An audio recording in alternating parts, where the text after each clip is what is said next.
balanced view on politics in today's world. Based on facts, born of rationality, common sense, and logic. Providing context on today's events, this is American Perspective with Rick Thomas. Hello, everyone, and welcome to American Perspective. I am your host, Rick. Oh.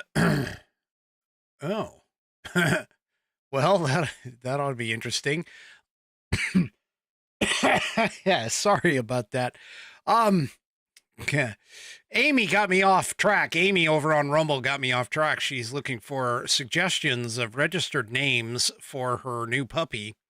And it apparently has to be something about the weather. So if you have any suggestions, put them in the chat and I'll send them on over. Hello, Robin over on X.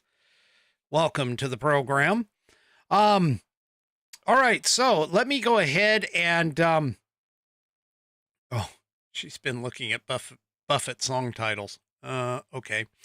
Anyway, let's go ahead and get things kicked off with the Pledge of Allegiance. Tonight's Pledge of Allegiance will be led by none other than our 3 Chevy, who's normally over on Rumble, but I don't know, maybe he's dealing with the aftermath of the hurricane, which I would imagine a lot of people down in Florida are doing it. So anyway, if you would, please, if you are of mine, please stand, remove your hat if you're wearing one like me, and place your hand over your heart. And of course, follow along as 3 Chevy recites the Pledge of Allegiance.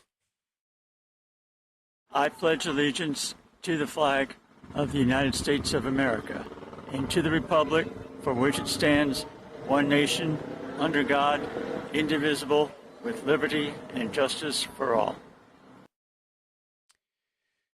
All right. Thank you for that wonderful rendition there, Mr. 3 Chevy. If you would like to hear your rendition of the program,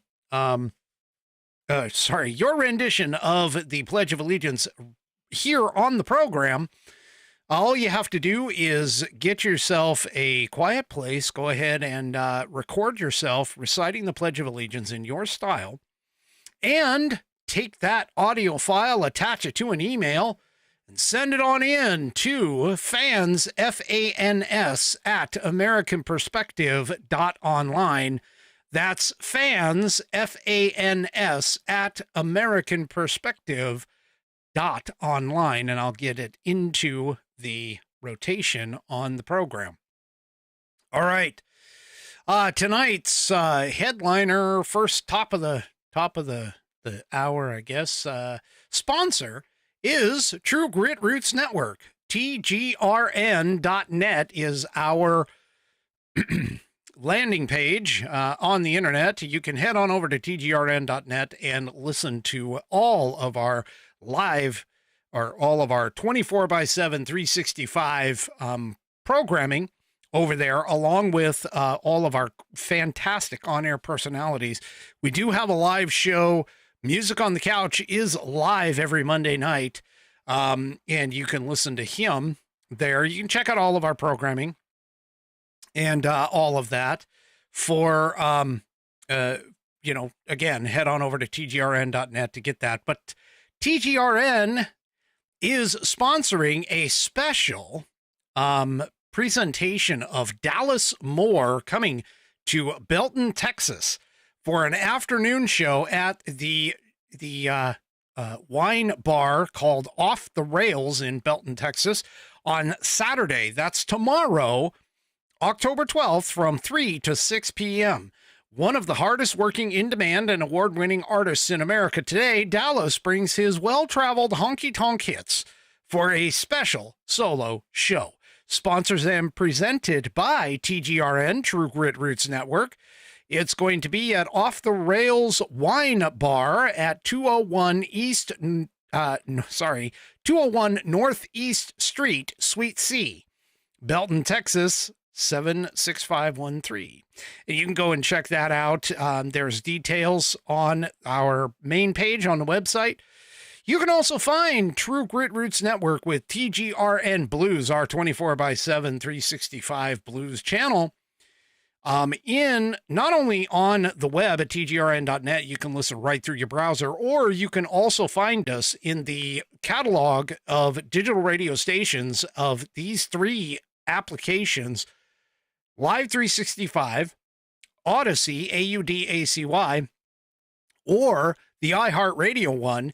Also, too, we have our own app. If you want to download it, you just go to tgrn.net, find the link, and go ahead and download it for both iOS and Android operating systems. True Grit Roots Network, that's tgrn.net, based out of Austin, Texas. And we do appreciate you listening. All right. So, Donald Trump did a speech. Oh, he does a lot of speeches. But he was talking to, let's see, where was he? He was at the Detroit Economic Club.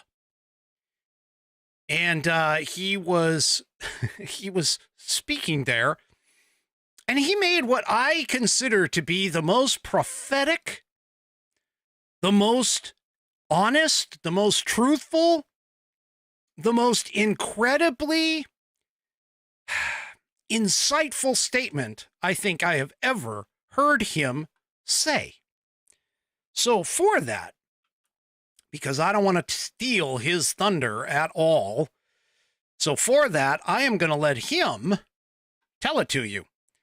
Let's take a listen to Donald Trump, and I'll tell you about it here in just a minute. Just don't like me. They say, who do you like better? Sleepy Joe Biden or Trump? Oh, I like Biden better. Yeah, because he didn't let them do what they're doing. He doesn't have a clue, the guy. He just goes to sleep at 4 o'clock every damn day. He doesn't have a clue. And he's destroying, they're destroying our country. You see, that's the real threat to democracy, stupid people. That's the threat. Our biggest threat to democracy is stupid people.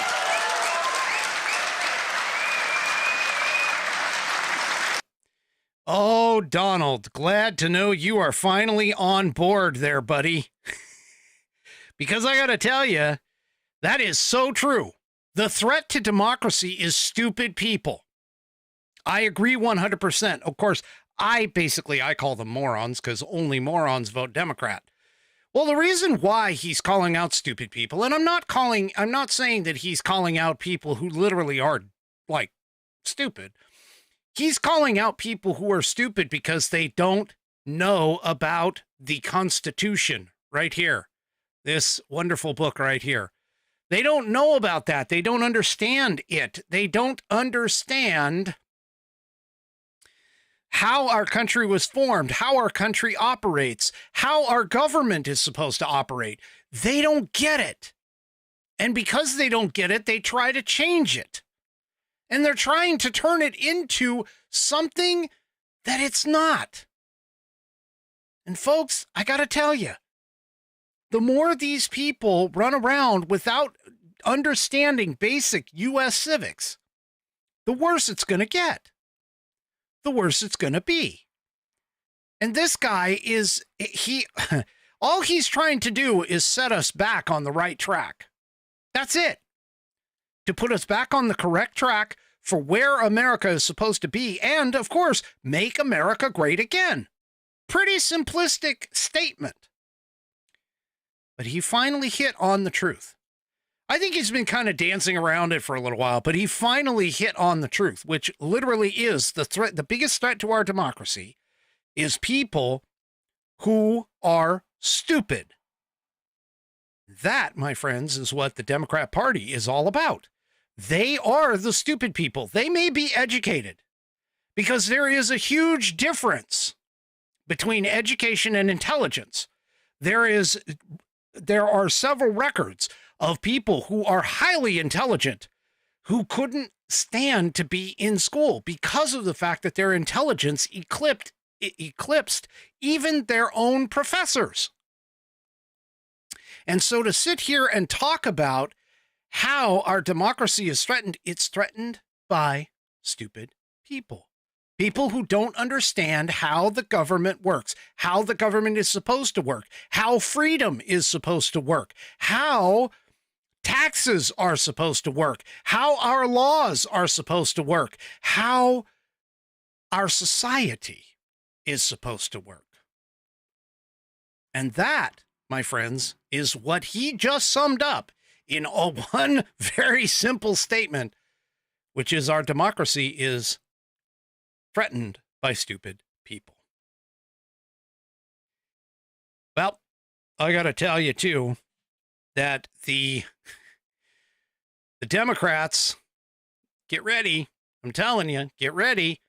Because as it stands right now, with Trump gaining in the polls, he's slowly gaining in the polls, and Kamala Harris is slowly slipping in the polls, that the Democrats are probably going to try their own version of what was supposed to happen on January 6th.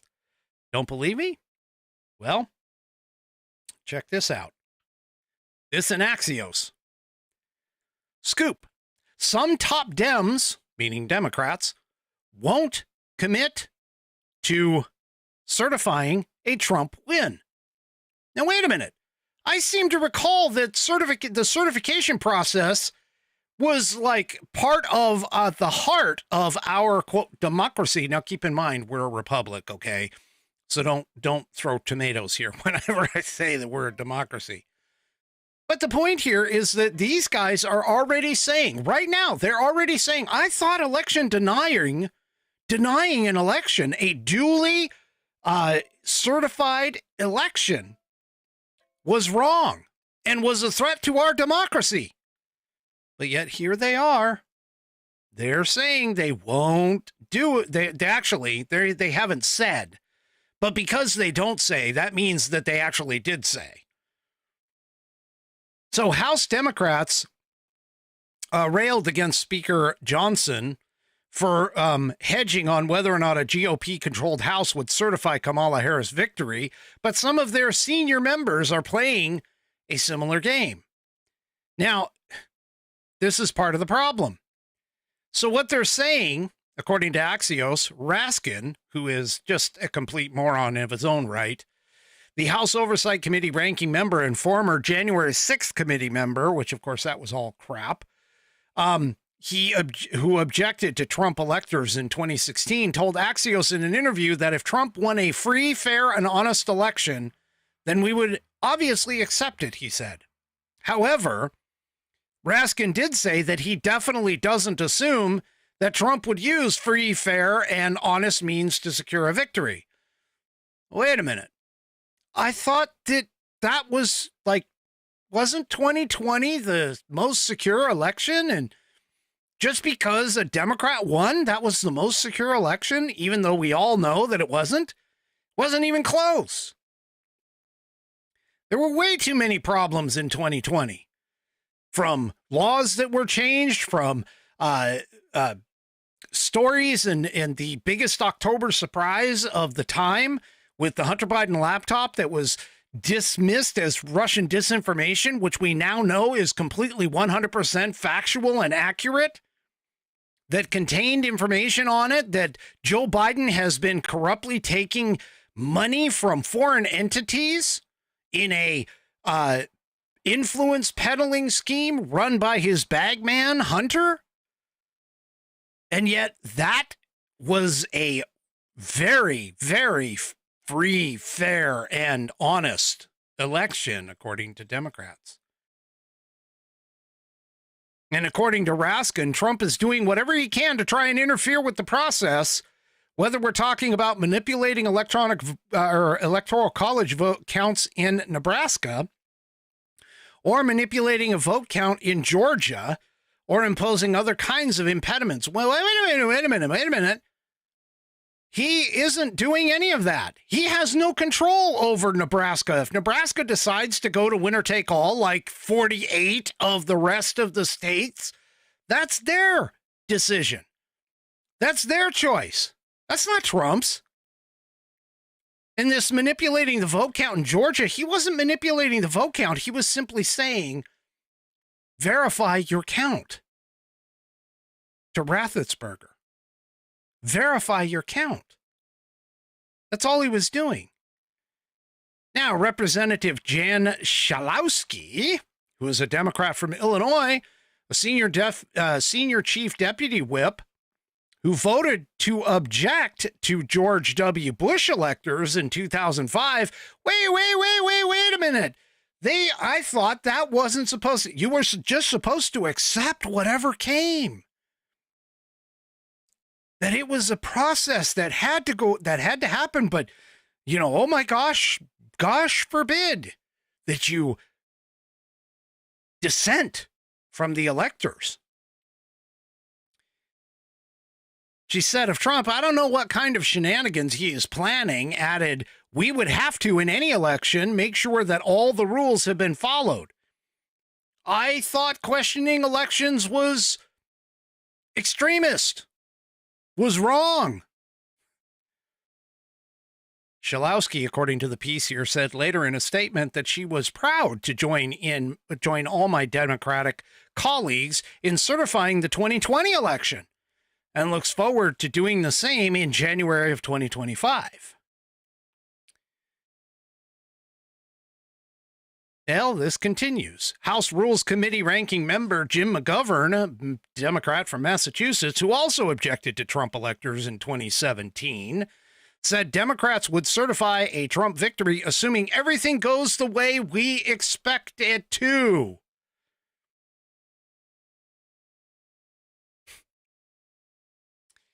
He said, we have to see how it all happens, he told Axios, though he added, my expectation is that we would. But again, I thought contesting elections was like anti-democratic. I thought the Democrats were the party of the democracy, defending democracy. That's all they do.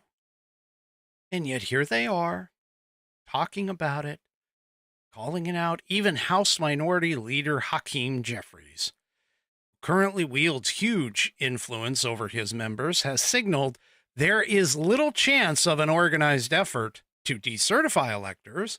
However, he did say House Democrats are going to do everything necessary to ensure that the winner of the presidential election is certified on January 6th without drama or consequences, Jeffrey said at a September press conference.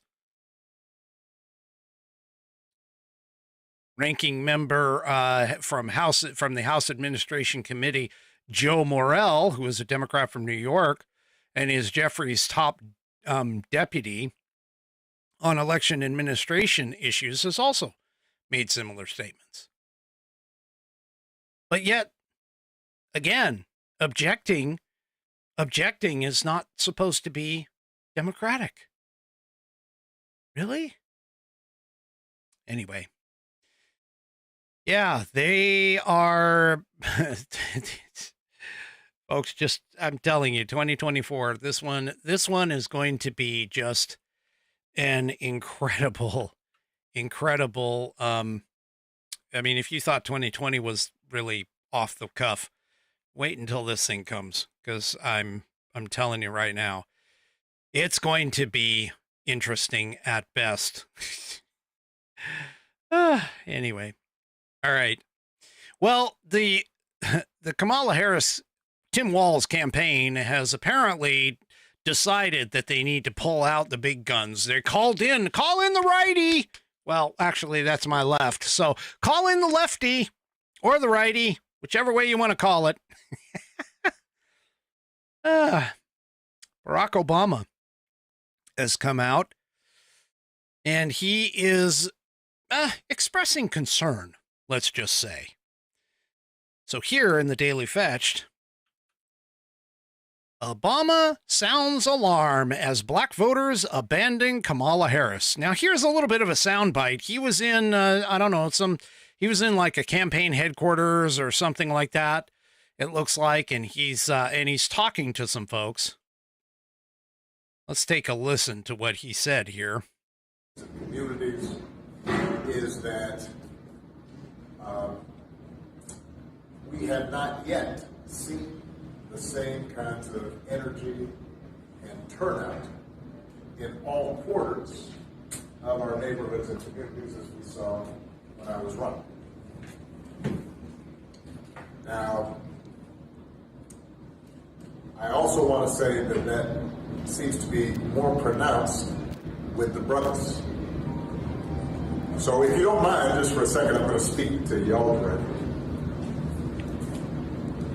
and say that when you have a choice that is this clear, when on one hand you have somebody who grew up like you, knows you, went to college with you, understands the struggles and pain and joy that comes from those experiences. Who's had to work harder and do more and overcome and achieves the second highest office in the land. All right. So I just got a couple of points to point out on that thing. Well, first of all, did you notice how his accent kicked in? He kicked in an accent. It seems like it's a common thing for the Democrats. When they're speaking to a particular group of individuals, they drop into some other affect of their language. In this particular case, what he dropped into was he started off being like a little more Southern when he says y'all. And then he kind of dropped into what, like a cut. I don't know what to call it other than, it was definitely something he was attempting to try and identify with the group that he's talking to. And we've seen Kamala Harris do it. We've seen Hillary Clinton do it. We've seen, Tim Walz, for his, to his credit, very little credit, but to his credit, he at least doesn't try to pick up an affect that he doesn't have. He just talks, Midwest in his quote unquote Midwest style. But a couple of things that he pointed out there is, first of all, he did not say during that clip, he did not once say, you guys need to vote for Kamala Harris because of A, B, C, D in terms of her policies.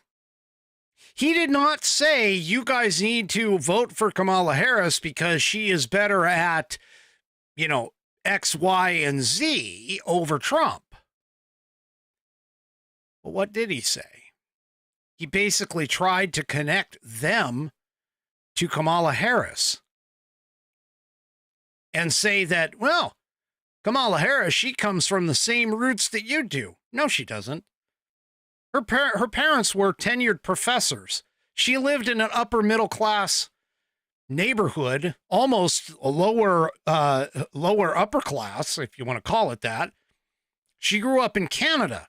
She didn't know any of the struggles of growing up, poor or lower middle class. She didn't know any of that. They talk about, oh, she went to the same schools that you did. No, she didn't. No, she didn't. She did go to some HBCs, I think, HBCUs, historically black colleges and universities. But she went to college and got her degree in law. These guys don't go to college, to law places, that not very many. There might be one or two in that crowd that may have, but it's not a traditional thing for them to run off to law school. He's like looking at them and he's trying to tell them, hey, you need to vote for Kamala Harris because she's, if you'll excuse the expression here, she's one of the sisters. You got to vote for her because she is black. That's the message that he put out in that clip. That you've got to vote for her because she is more like you. Now, I'm sorry, but I don't want my president. I mean, it would be nice if he was like me, came from a similar background as me. But the reality is, I want my president, whoever it is, whether it's a man or a woman, whether it's a white person, a black person, Asian, Indian, it doesn't matter to me. I want them qualified. I want them to know the Constitution. I want them to know their job. I want them to be able to speak clearly and eloquently and be a great representative as far as on the world stage as best as we possibly can have. I want that individual to be able to know that when they go into negotiations, that they're going to put America first, that they are going to put America's interests ahead of their own, and definitely ahead of any other foreign nation that is at that table.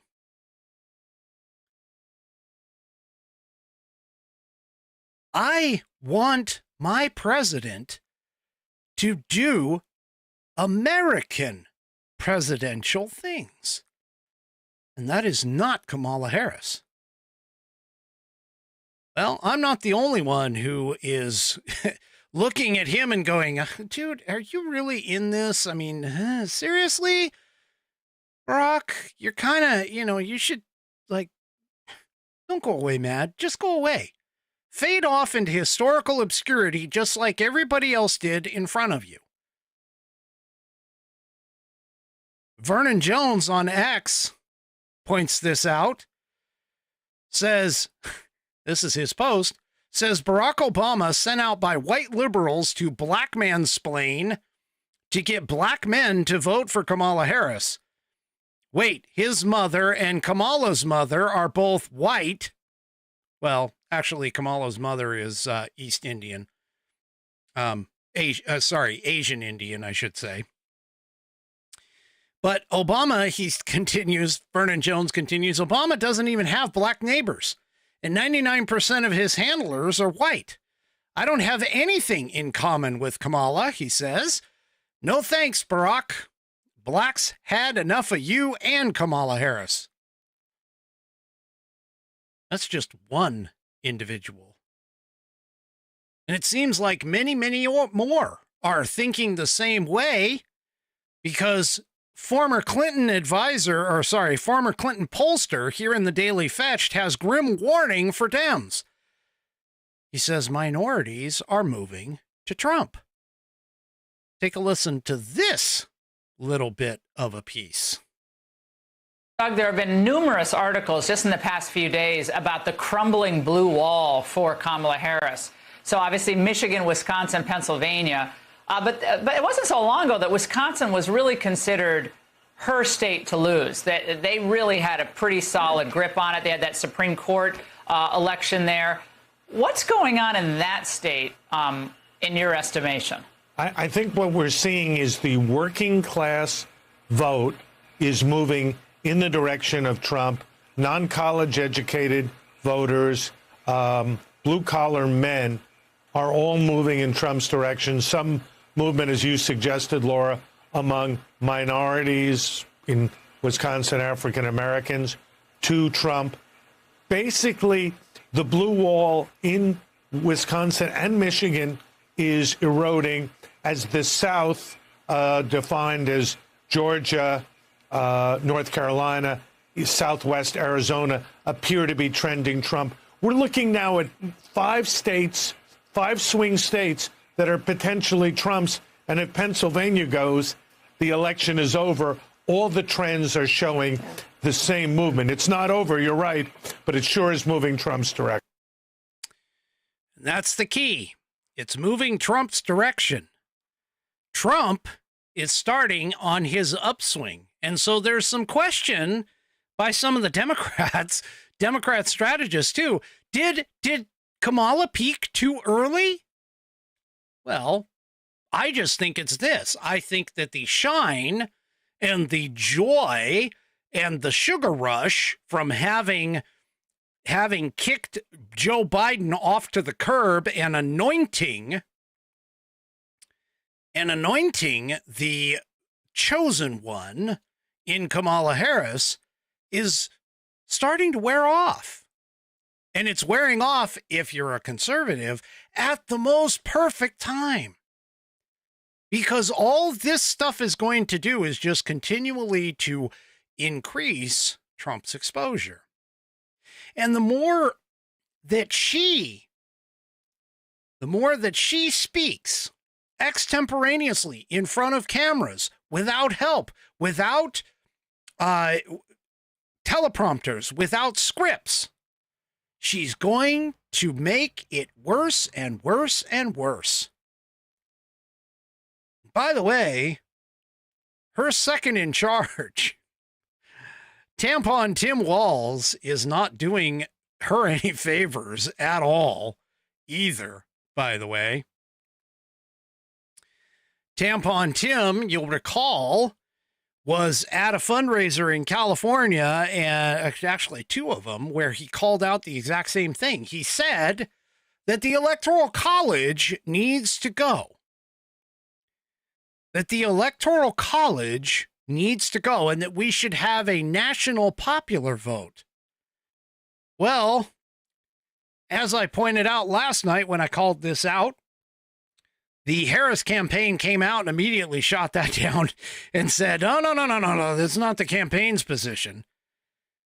Well, whenever something like that happens and it becomes a bit of a mistake, okay, you could look at it and say, oh, well, Tim was just talking and he made a mistake. But when you start adding up the mistakes that he's made, like his lying about his DUI, lying about his service, lying about being in war, lying about him being a head coach, lying about his he and his wife's fertility treatment, all of these lies, even though they're little ones, they start adding up. They start adding up. And yet, he can't correct himself well enough in front of the question with regards to this particular little disagreement. He stumbled over his position, over the Harris campaign position on the Electoral College with this. Now, first of all, Michael Strahan is not exactly what I would consider a serious journalist, but he's at least pressing Walz a little bit here. Let's go ahead and take a listen to this. I want to go back to something you said on Tuesday. You said, I think all of us know the Electoral College needs to go.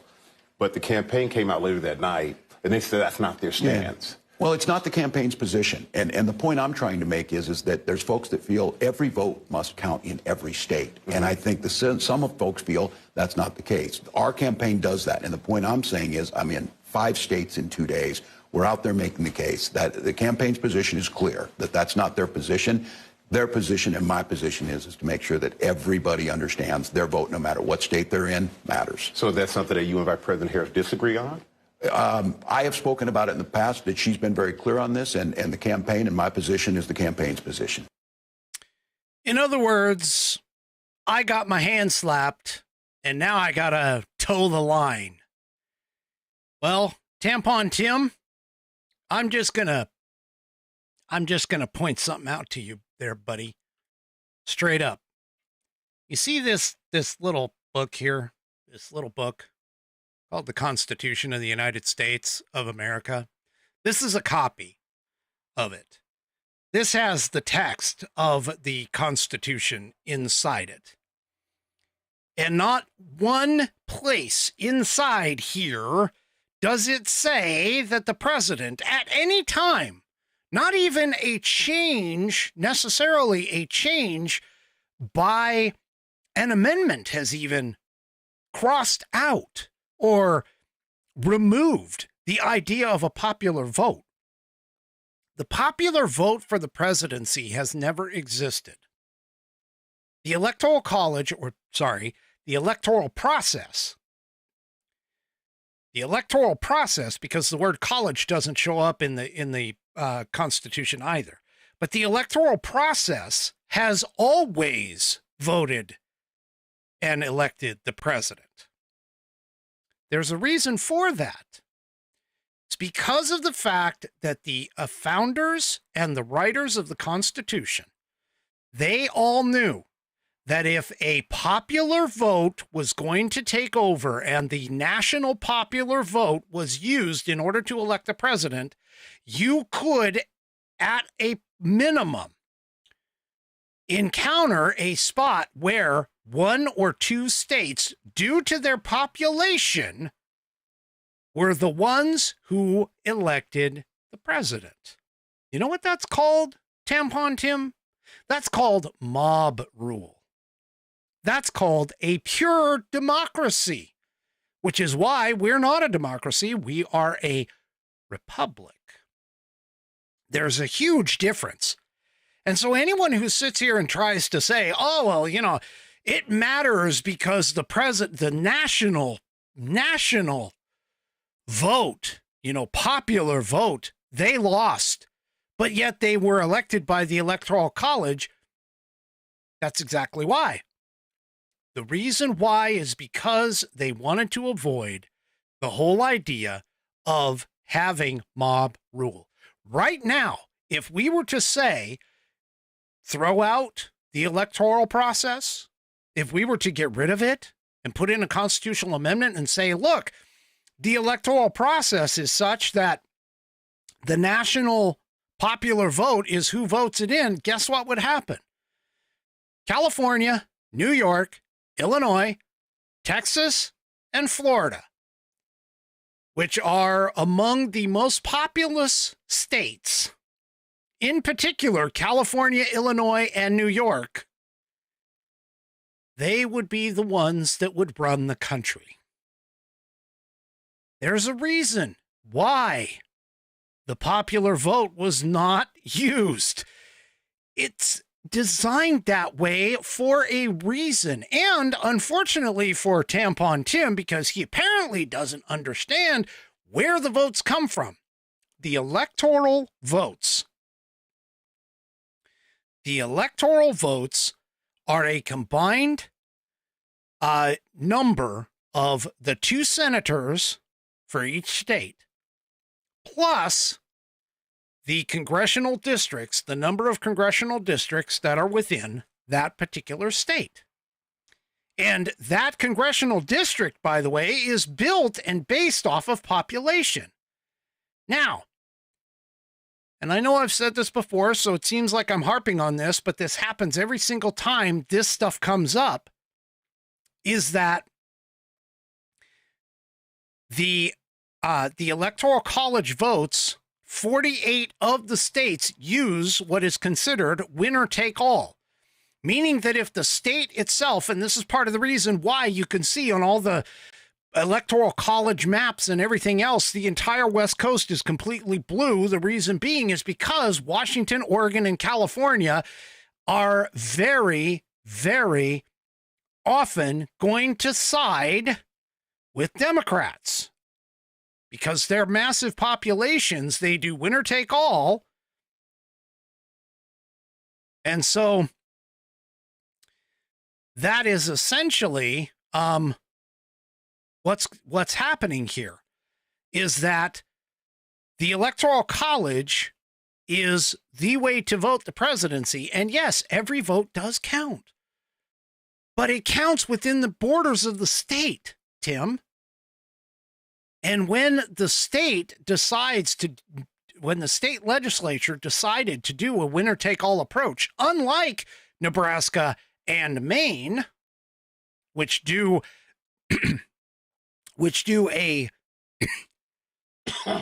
excuse me, cholera, which do a based off of the congressional districts, and then they hand over the last two in the Senate that represent the senators as the winner take those.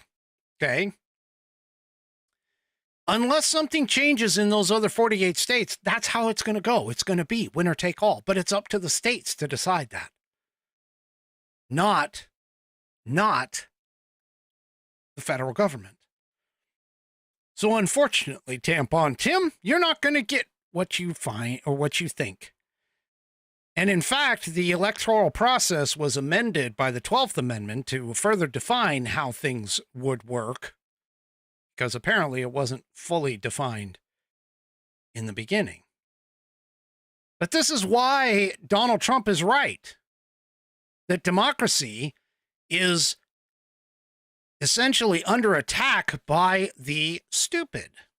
In my case, where I say they are morons, because they don't bother to learn anything about our historical founding. Well, it's really, really sad, even though this proves that our education system, and this is part of the problem, is that civics is no longer being taught properly in our schools throughout the country. And so this is one of the reasons why we have a problem where people do not know about the Constitution, about the Federalist Papers, about the Anti-Federalist Papers, about James Madison's notes on the Constitutional Convention. They don't have the background and the understanding of how this country was formulated.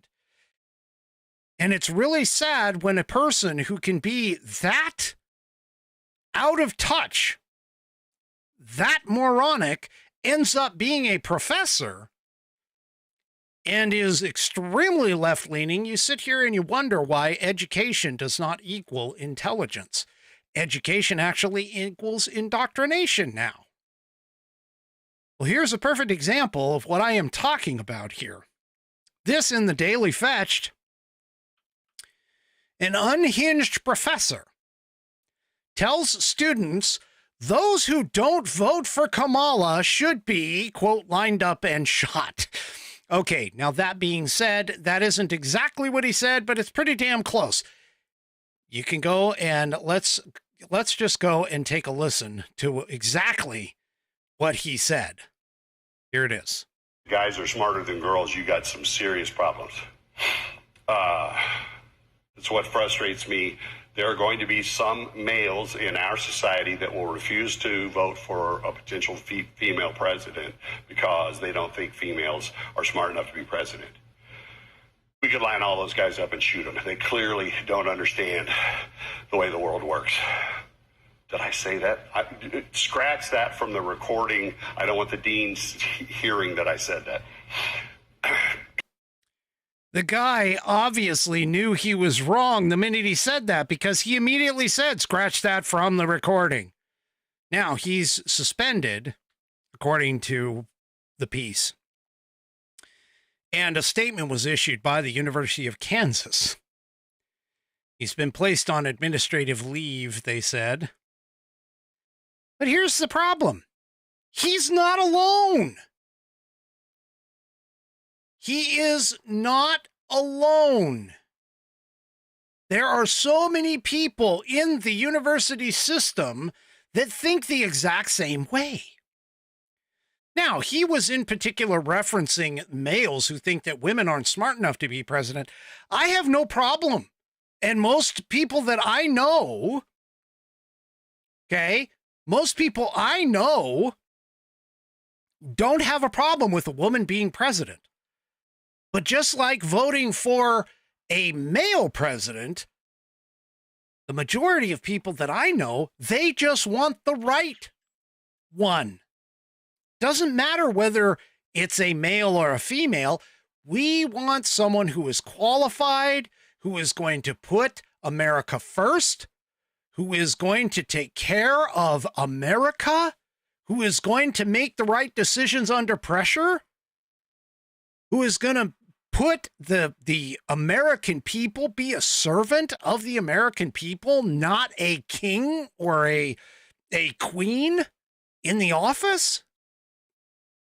And realistically, if they are a strict constitutionalist, they won't even be able to exercise that kind of power, because they whoever goes into that office would recognize their job is not to make law. Their job is to enforce the laws that Congress makes. That's what the executive branch is supposed to do. And we have gone so far off the rails with this idea that a president can just magically make student loan debt disappear with an executive order, or force companies to renegotiate drug prices with an executive order, or, magically just say that, hey, the border is open, even though the law states that if someone crosses the border illegally, they are to be immediately deported. But hey, I'm the president. I don't care about any of the laws. I don't need to enforce them, even though that is their job. That is their one and only job, is to enforce the law. I take that back. There's a second piece of that, and that is to be the commander-in-chief of our armed forces and protect the nation from foreign influence, which, by the way, Biden didn't even do, because he let in some Afghan national who was about ready to frickin' go in on November 5th and do a mass casualty event. He just got arrested for it and was let in during that absolutely horrendous debacle leaving from Afghanistan. What we in America want, what all Americans want, is a person, doesn't matter what gender they are. We want them to be an American. We want them to know the Constitution, to understand their job, to understand what it is that they need to do. And right now, out of the choices that we have between Kamala Harris and Donald Trump, it is literally Donald Trump. There is no other choice here, folks. And in 25 days, I think it's 25, but in 25 days on November 5th, the only hope that we have in terms of saving this country is for Donald J. Trump to be back in the White House with the help of J.D. Vance and any other Republicans down ballot that we can get in on both the Senate and the House. And if in 2028 it happens to the Republican nominee happens to be a woman, so be it. If they're qualified and they do the job appropriately per the Constitution and do it without avoiding their oath or totally throwing it out the door, which is exactly what Democrats do all the time. Speaking of Kamala Harris and her abysmal, and I am calling her out because she was the border czar, but her abysmal record on the border. Loudoun County, Virginia. You remember Loudoun County, Virginia, don't you? You remember the Loudoun County, Virginia school board that got together because there was a incident of rape by a transgender who was in the girls' bathroom and raped a girl in the bathroom. And the Loudoun County school board, the high school that it happened in, they tried covering it up. But that was all exposed a few years ago. Well, guess what? They're back at it again, only this time it's with a known criminal, a known juvenile offender, violent offender. And the parents, rightfully so, have gone back to the meeting. Take a look at this piece. This comes from WJLA, which is the ABC affiliate in Loudoun County. Loudoun parents expressed safety concerns at a meeting over student with alleged MS-13 ties. Now, here's the problem with this particular collection, is that the meeting itself erupted into chaos Tuesday night after Loudoun County School Board Chair Melinda Mansfield cut off several parents who spoke at the meeting. Mansfield ultimately ended public comment when parents were voicing their concern about the safety of students at the school. Now, before the school board meeting, 7 News exclusively reported that a Loudoun County student has ties to the MS-13 gang, that he is in the U.S. illegally, and last year he was arrested in Loudoun County after he was carrying a loaded gun, according to sources. And according to sources familiar with the situation, that same student threatened to kill a fellow student last year. Okay, so why is this kid, honestly, why is this kid even still in school? But the Loudoun County School Board, when parents were coming and expressing their concern to the school board, which is what they do, that's what good parents will do. When they started expressing concern about it, they get shut off. They get told that no. You're about ready to like out the student. Come on. Everybody knows who the student is. You can just forget about all of that. You know, if you live in that neighborhood, if you live in that school district, if you live anywhere near the school, something like this happens, I guarantee you. You know who it is. You'll know. You'll know. One of the parents told the school board before they got cut off, where is the protection and safety for our children who are in school with other children who are known threats, who have been arrested, who are back in school, and my daughter's terrified to go to school with him. And the parent responded to Mansfield because apparently Mansfield said, no, you got personally identifying information. The parent responded back and said, I haven't given out any personally identifying information. This child has gone to great lengths to show who he is.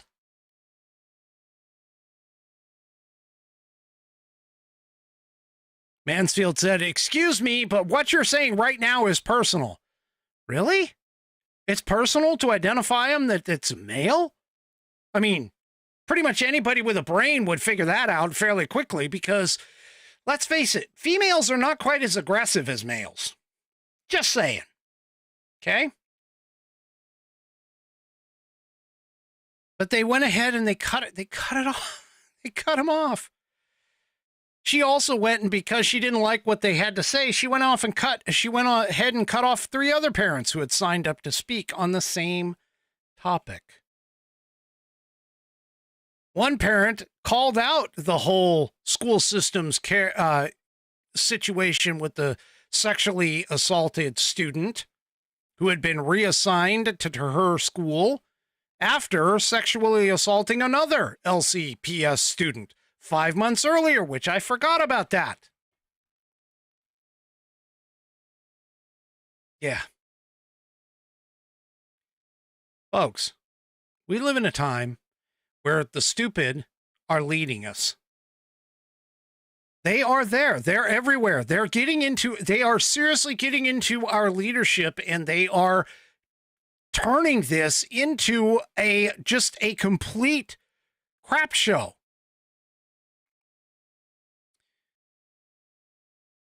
Now, Mansfield, who is the person, I'm assuming the school board president, went ahead and cut off parents who were talking about all of this. The parents have a right to speak, folks. They have a right to address their concerns. They have a right to bring this up to the school board, and it's the school board's responsibility to go and take care of these issues, to correct anything that is wrong, and bring the comfort and security back to these parents. This school board seems to not care. They don't even want to address it. This is our world today. This is our country. today because we are being led by morons.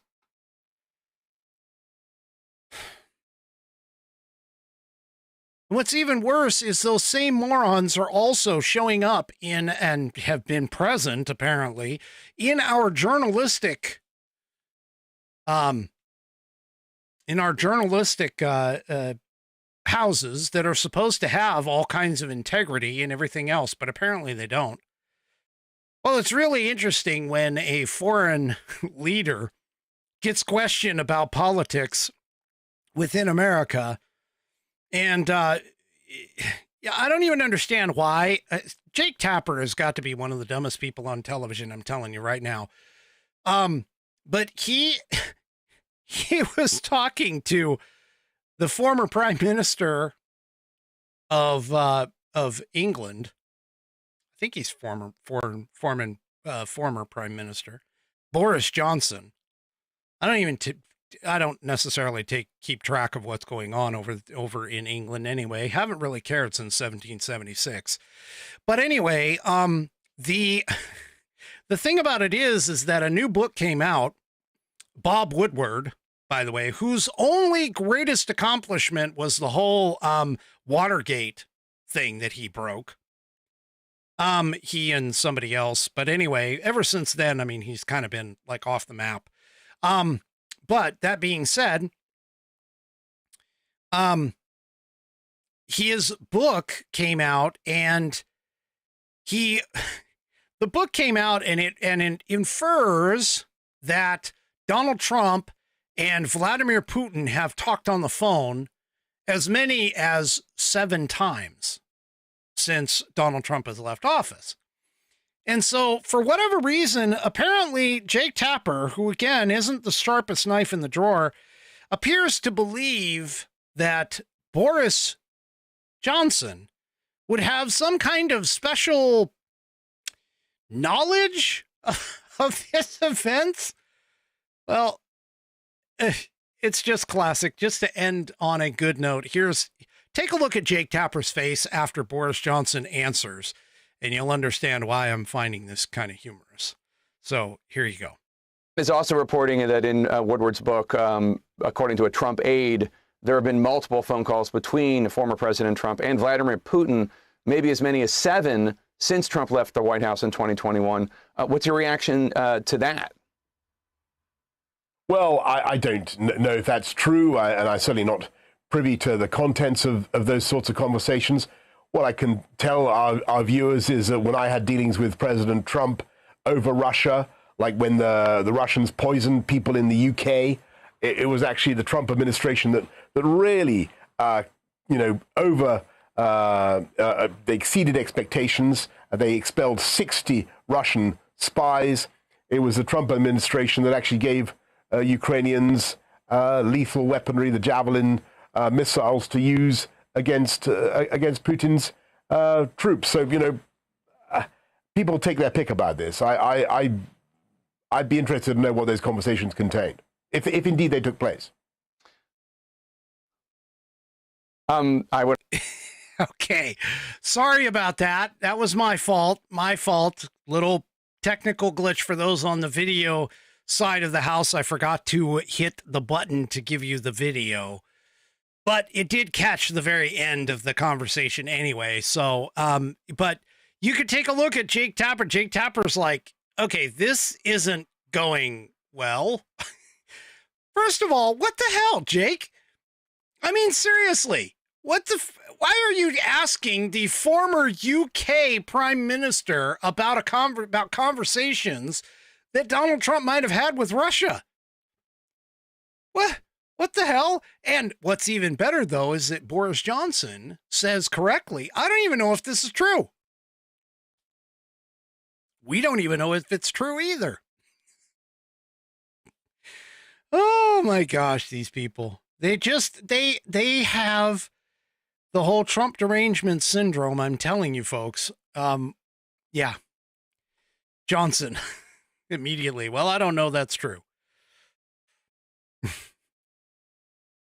Yeah, he also said at the very end, I'd be interested to know what those conversations contained, if they indeed took place. And Tapper looked like he just was like, okay, where do I go with this? Come on, guys. Seriously, let's quit with the Russia crap, okay? It's over. It's over. It's over. Anyway. All right, folks, that's it for me for tonight. I do not have, let me say that again, I do not have a question for tomorrow night, for tomorrow's question for whiskey, or question of the week, I'm sorry. So if you have one, please submit it to fans, FANS, at AmericanPerspective.online. Coco, I can't be fired. I'm the only one operating the board. Coco DeWhiskey said, so many people need to be fired. Yes, I agree. But not here. Anyway, do me a favor. If you haven't already, head on over to rumble.com, get yourself an account. It is free. And once you do, make sure you sign in. And once you've signed in, search up the American Perspective channel and make sure you hit that green follow button to make sure that you get notified every time I go live. All right. We will see you tomorrow night. Tomorrow night is 1 hour later. So tomorrow night, 6 p.m. Pacific, 9 p.m. Eastern time, right here on American Perspective. Don't forget to hit those thumbs up and like buttons on all of my outlets on your way out. And we will see you tomorrow. Have a great night, everyone. The previous broadcast was produced and is owned by Active Eye Media LLC. All rights reserved.